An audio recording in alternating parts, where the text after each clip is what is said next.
Hi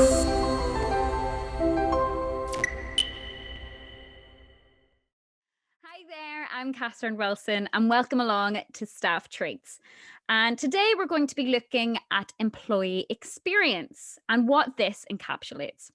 We're aware of how companies invest so much in their customer service, but what tips can leaders learn about investing in their employees' experience? Because, of course, they're important too. I am now joined by the wonderful Gil Cohen, who is the founder of the Employee Experience Design, which I'm so excited to hear all about.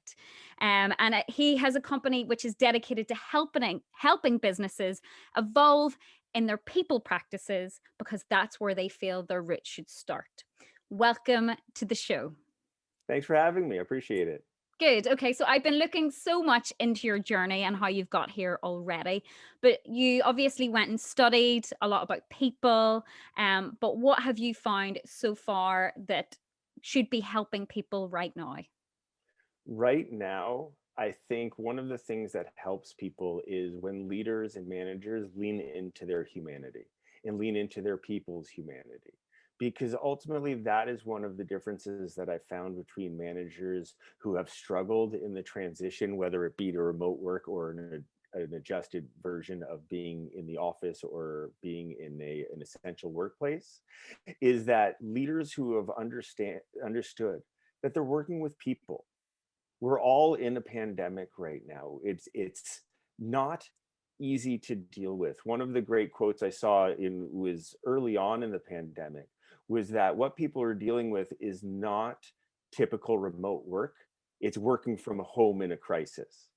I've been working from home for most of my 20-year career, but only until now it has had my sons who are home all day, doing virtual school, they're And also that awesome artwork you obviously have behind you. So I see they've oh been hard at yes. work. Oh, they that was a lot of great work between my wife and my sons, keeping them busy over the summer months and keeping my background interesting. But that would be in terms of the biggest suggestion I would have is the understanding that people aren't going to just respond the way you want them to. People right now are, what, 10 months into a global pandemic. Yeah. We don't have the same resources in terms of de-stressing, in terms of exercising, seeing family members, all of those things. So people are having a difficult time, and by only focusing on them as a resource to you getting your job done will just cause them more stress. But leaders who have understood and tried to help their people adjust to whatever the new environment is and the changing environment is, have helped their people get through a pandemic, which is one thing, which is a good enough goal as it is, but also have their people ultimately become as or more productive, because working from home does help people, when done right, to be more productive. When done wrong, it causes stress and demotivation and that Sunday feeling in the pit of your stomach. So from the people who are working at home at the minute, they are working remotely. They're probably bored now of Zoom calls. They're thinking, "Oh my goodness, not only is it another meeting, it's another meeting on Zoom." So what are your tips for, an employee of somewhere who are feeling a little bit frustrated? They've done all this for so long now. What is your top tip for those employees to stay productive so that they keep their job?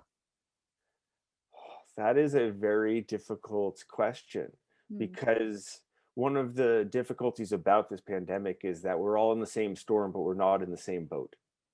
And it's very difficult because you have one person who's a single parent taking care of kids who are homeschooling, has a full-time job, and then they have that struggle of being overwhelmed. And then there's, on the opposite end, a person who's living completely alone and missing human contact, right? And they're struggling for different reasons. But I think the biggest tip I would have for any of them is around self-care, in understanding that you need to take care of yourself, your mental health. And self-care isn't just about, taking a hot bath or something like that. There's a lot of ways, and it means different things to different people. But by making sure that you're able to handle what you're going through, Because if you take 10, 15 minutes to go for, a walk around your house, a stretch, whatever it is, it can help you then deal with whatever the stresses that you're dealing with a little bit more easily. It's not going to go away. This is a terrible situation we're all in. But by setting yourself up for success and for resiliency, you'll then be able to deal with whatever you're facing more effectively. So, Gail, back to you then, a bit more about you. How do you handle this work life balance at the moment? And how, like, do you have any tips that you would use for your own self care? Like you said, it is obviously something that self care means different things to different people. But how do you handle your work life balance, and what is self care to you? So, in terms of handling my work life balance, I try to make sure because I'm in my basement, this is where I work. And then at the end of the day, I go upstairs. And sometimes I come back to my basement to play video games or do other things with my sons. But I try to make sure that I've created a separation, that when I've finished for the day, barring, sometimes we've all got extra work to do, I'm with them. I'm not sitting there thinking about, that task that I have to get accomplished, the client I need to help, nothing like that. It's all about being with them.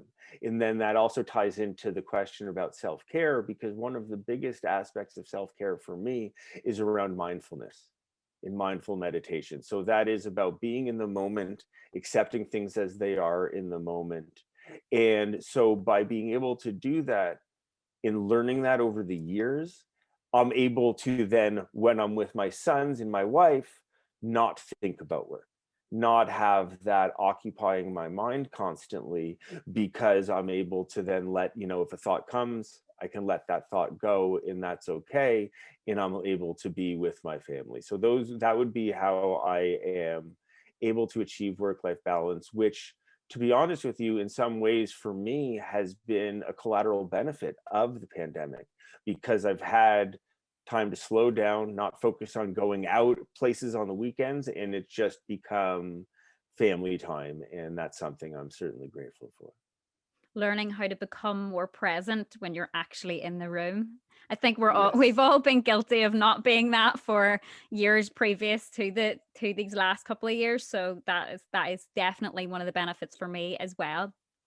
Would you say this new employee experience, this working from home, this Zoom life is something that we've now adapted so much to, we will see it far into the future? We'll never go back to normality?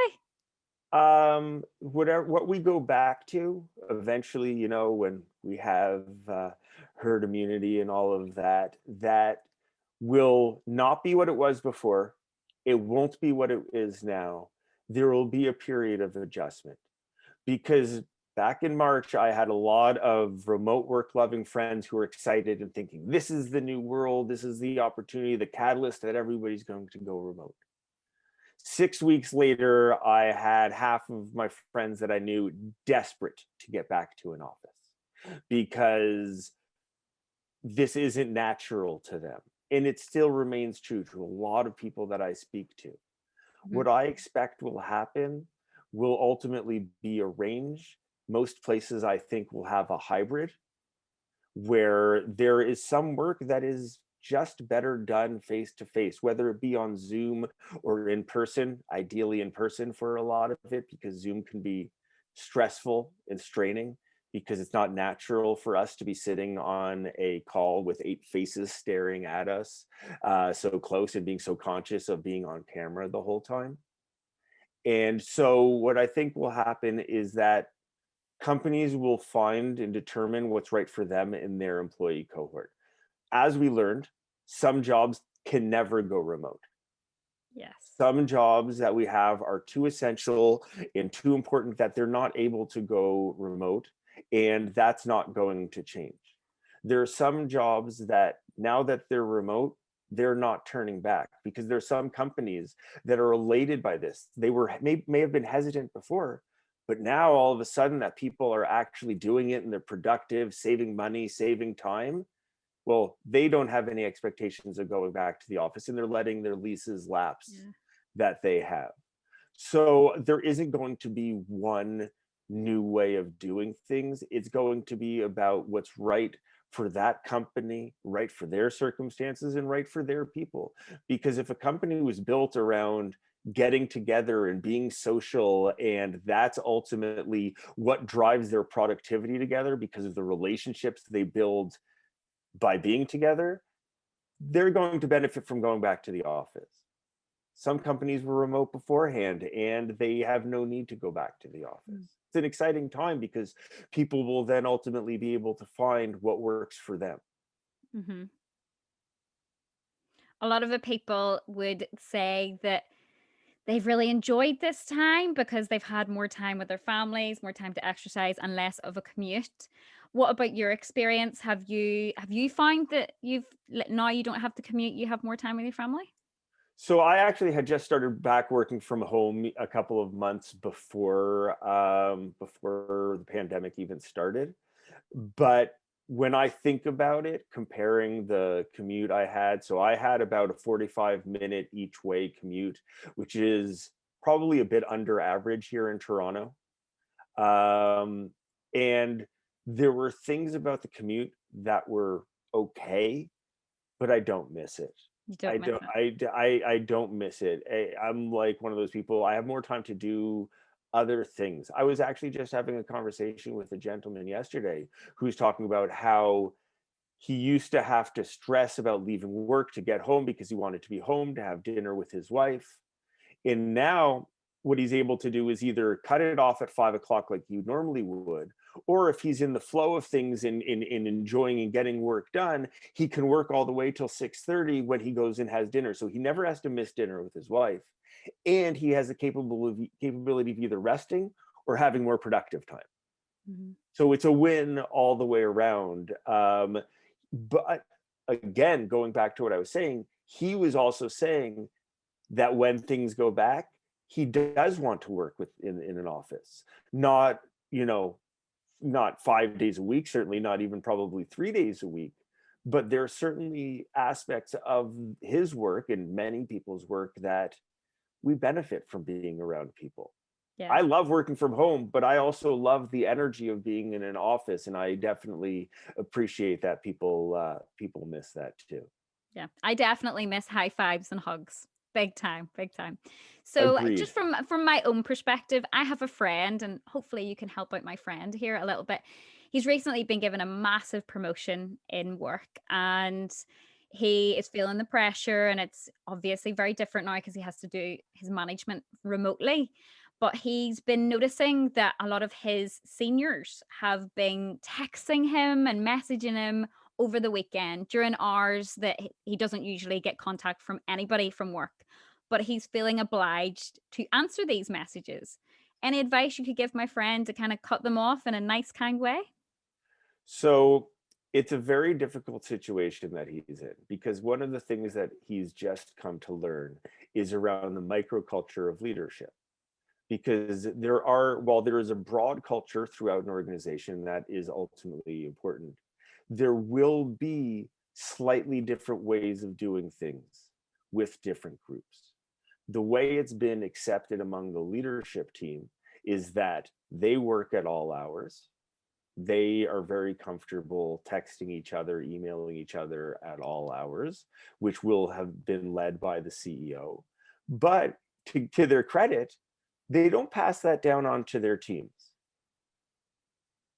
The risk he takes if cutting that off is the perception from others.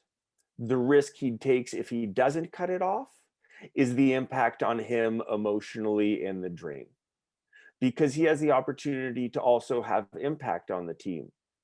They may not be welcome to it. He might find that out. That's one of the things. He might, in the most polite way, say, you know, I'm not working right now or whatever it is. Yeah. The first step I would do if I were him is talk to his direct manager. If it's the CEO or a VP or whomever, talk to him and say, this is what I've found. Is this true for all executives? Because he might find out that some executives have been successful in cutting it off and they are still have opportunities to be successful. Or he might find out that, you know what, if you want to be an executive at this company at this time and be successful, you have to play the game. And that's their environment that he's coming into. He can influence it and affect it in certain ways, but there's only so much influence he's going to be able to have, especially when he's the new person. So that would be, I guess, my advice would talk to his direct manager with the caveat that it might get him nowhere. Hmm. I really enjoy and respect your use of language there. It's a way of saying, do I have to expect this now, or what should I do? So yeah, I'll pass that knowledge on. Thank you so much. I hope So it helps. another question for you. If there's a business owner, a small to medium enterprise watching this right now, and they are the leaders of that enterprise, and they are struggling with their motivation, so being a leader and motivating their teams, how would you say to them they can help with productivity with their teams at the moment? I want to just talk about that question for a second, because what I love about that is the highlight that the owner, the CEO, they're having an experience themselves. Mm, They're a human being themselves. And I think that's one of the issues that a lot of employees often forget is this demotivation that we can feel, this stress, this disconnect due to being online or living through a pandemic is not just something for frontline staff, is not just something for supervisors. Executives go through this too. And the reality is that they need to, first of all, be compassionate with themselves, because beating themselves up over it is just going to make things worse. And then they need to focus really on what matters. Go back to your values. Go back to, and not those words you put on the wall, but what the leader truly, truly cares about. What are they trying to accomplish? Some are motivated by the vision of the company. I'm really trying to have this impact on the world. Some people are motivated by the impact they have on their teams. I want my people to be thriving so that ultimately the company can thrive.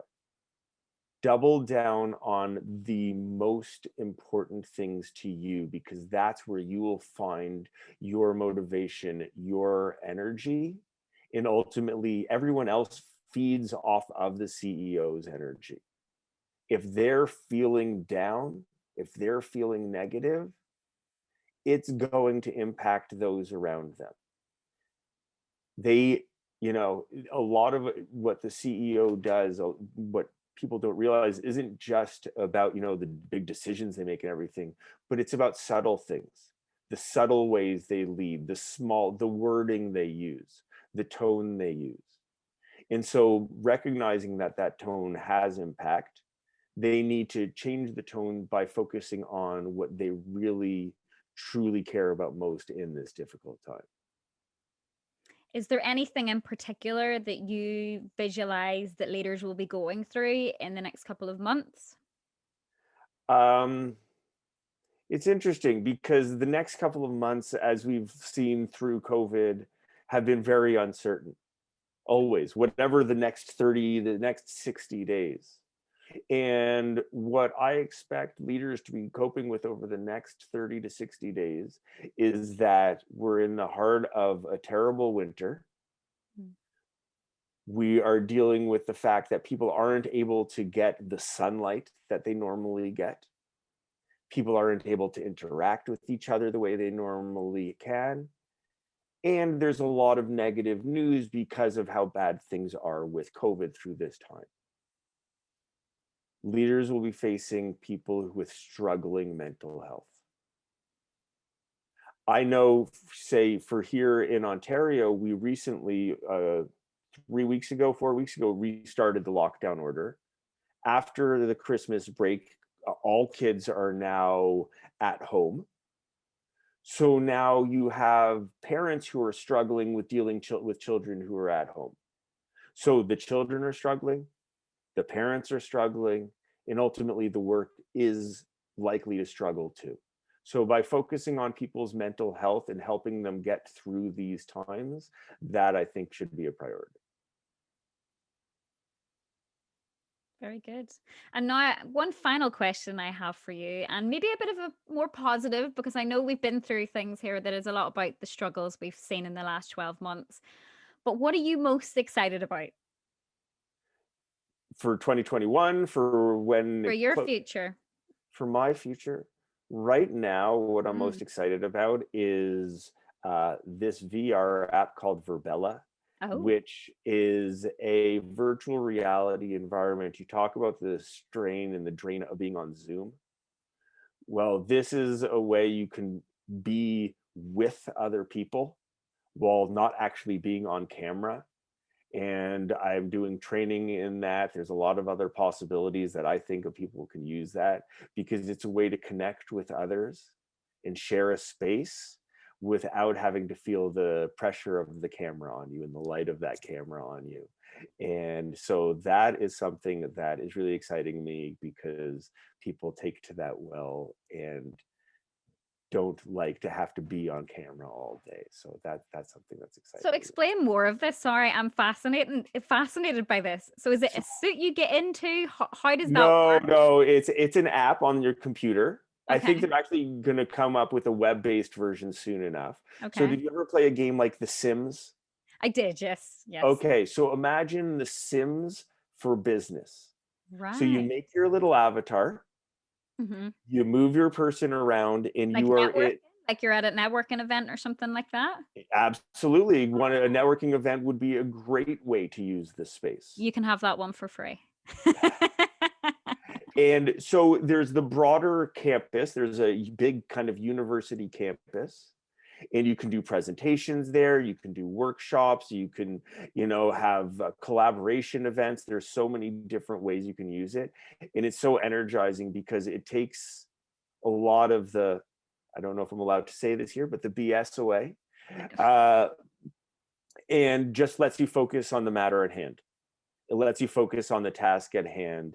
And that is something that I've been working in. And I guess something else that I'm personally excited about and optimistic about is, I believe that over the last 10 months, a lot of innovation has happened quietly. People have been doing things to adjust and adapt to the new world that we're living in.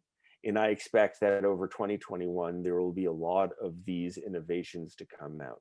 Over the Great Recession in 2009, companies like Uber, Airbnb, these companies came out from the necessity being the mother of invention. And I do believe that in 2021 and 2022 will be very interesting from that front.